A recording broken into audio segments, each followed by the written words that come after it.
Shalom keluarga damai. Puji Tuhan kita berjumpa kembali di dalam Renungan Samas Kamis 11 Agustus 2022. Puji Tuhan, bagaimana kabarnya? Saya percaya di dalam segala keadaan kita tetap berada di dalam topangan kasih setia Tuhan. Keluarga damai, mari kita masuk di dalam doa. Bapa Surgawi, kami mengucap syukur kesempatan ini kami boleh merenungkan firman-Mu. Kiranya Roh Kudus mengurapi setiap kami, sehingga kami boleh mengerti dan kami boleh melakukan akan kebenaran firman-Mu di dalam keseharian kami. Di dalam nama Tuhan Yesus kami berdoa. Amin. Keluarga damai, tema yang akan kita renungkan, ketekunan iman dalam anugerah. Nas firman Tuhan terambil di dalam surat Ibrani pasal 10 ayat 26 sampai 31. Namun sebagai dasar perenungan kita, saya membacakan di dalam ayat 26 dan 27. Demikian.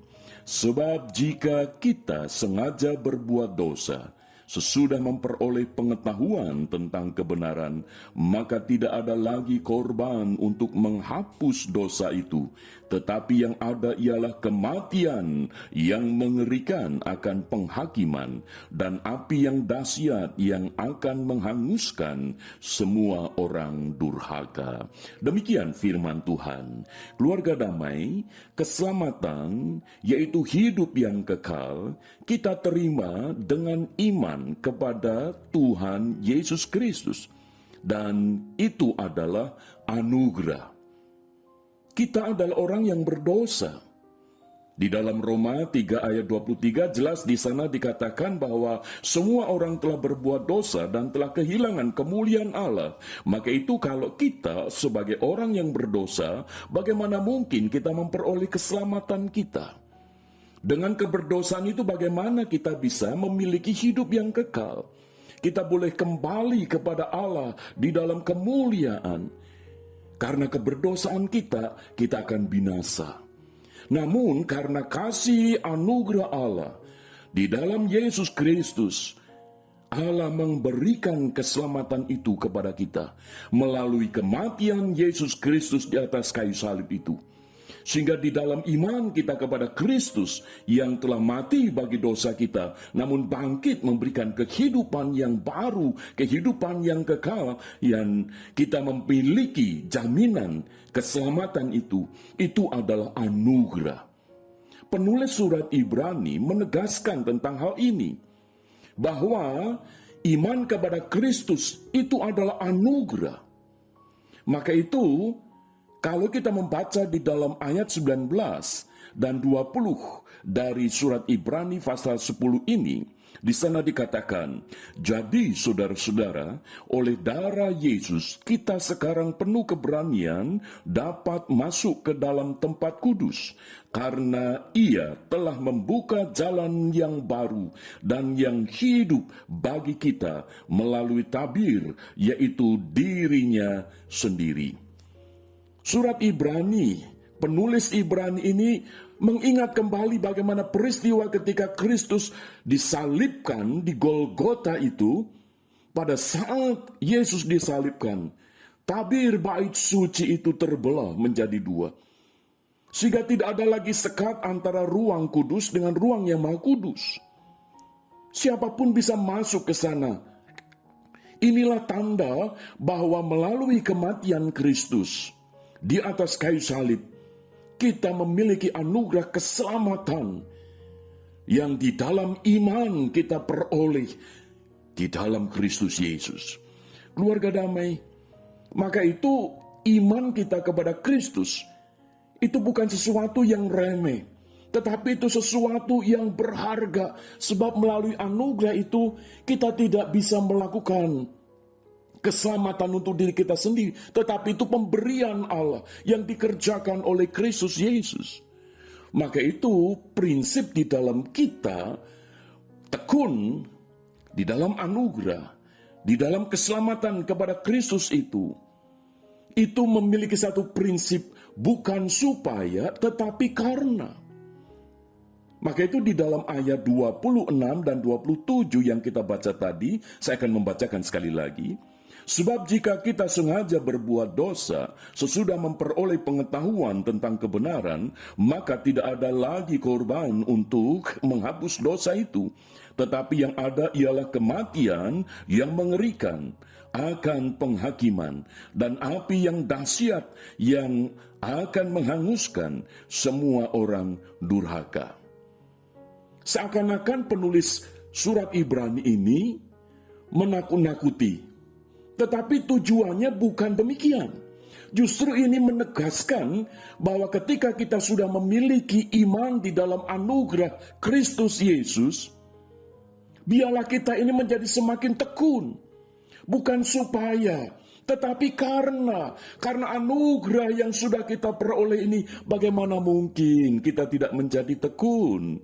Bagaimana mungkin hidup kita ini sembarangan? Bagaimana mungkin iman kita ini kita biarkan begitu saja?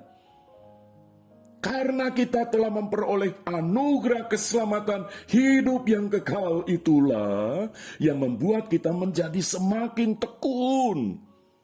Sebab itu sudah diberikan kepada kita. Siapakah kita? Kita orang yang berdosa, yang seharusnya binasa. Tetapi Tuhan itu sudah memberikannya melalui iman kepada Kristus itu. Itu berarti kapanpun kita mengalami kematian secara tubuh jasmaniah kita, kita secara iman telah memperoleh jaminan hidup yang kekal di dalam Kristus. Untuk itulah penulis Ibrani menegaskan supaya kita ini tekun di dalam iman kepada Kristus. Maka itu tema yang kita renungkan, ketekunan iman dalam anugerah ini penting. Di tengah zaman yang sekarang ini banyak pergumulan, banyak pencobaan, banyak godaan, dan seterusnya. Maka itu penulis surat Ibrani mengajak kepada jemaat Tuhan supaya iman mereka itu semakin tekun, diwujudkan di dalam satu bentuk yang nyata dalam keseharian, yaitu yang dicatat di dalam ayat 24. Dan marilah kita saling memperhatikan, supaya kita saling mendorong dalam kasih dan dalam pekerjaan baik. Jadi ketekunan iman di dalam anugerah itu bisa diwujudkan di dalam saling memperhatikan, saling mendorong dalam kasih dan dalam pekerjaan baik. Maka itu sebagai jemaat, sebagai saudara seiman, di tengah keluarga kita, di tengah gereja kita, mari firman Tuhan ini kita lakukan.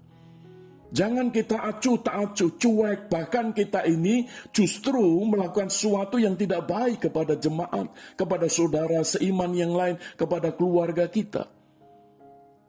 Ketekunan iman dalam anugerah diwujudkan di dalam saling memperhatikan dan mendorong dalam kasih. Dan yang berikutnya di dalam ayat 25, janganlah kita menjauhkan diri dari pertemuan-pertemuan ibadah kita, seperti yang dibiasakan oleh beberapa orang, tetapi marilah kita saling menasihati dan semakin giat melakukannya menjelang hari Tuhan yang mendekat. Di sini firman Tuhan menegaskan supaya kita ini jangan menjauhkan diri dari pertemuan-pertemuan ibadah kita. Itu salah satu bentuk kita ini tekun iman dalam anugerah.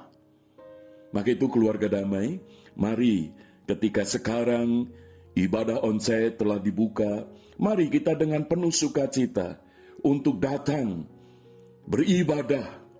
Tentu tetap mengikuti protokol kesehatan. Tetapi bukan berarti ketika online itu menjadi alasan bagi kita untuk tidak menjadi tekun di dalam ibadah kita. Maka itu mari keluarga damai, ketekunan iman dalam anugerah kita wujudkan untuk kita semakin tekun di dalam pertemuan-pertemuan ibadah kita. Sehingga iman kita boleh tetap terpelihara. Marilah kita tekun iman kita di dalam anugerah. Mari kita berdoa. Bapa Surgawi, kami mengucap syukur untuk firman-Mu. Kiranya Roh Kudus yang akan menolong kami untuk kami semakin tekun iman di dalam anugerah. Terpujilah Engkau Bapa, dalam nama Tuhan Yesus kami bersyukur. Amin. Keluarga damai, Tuhan Yesus memberkati. Amin.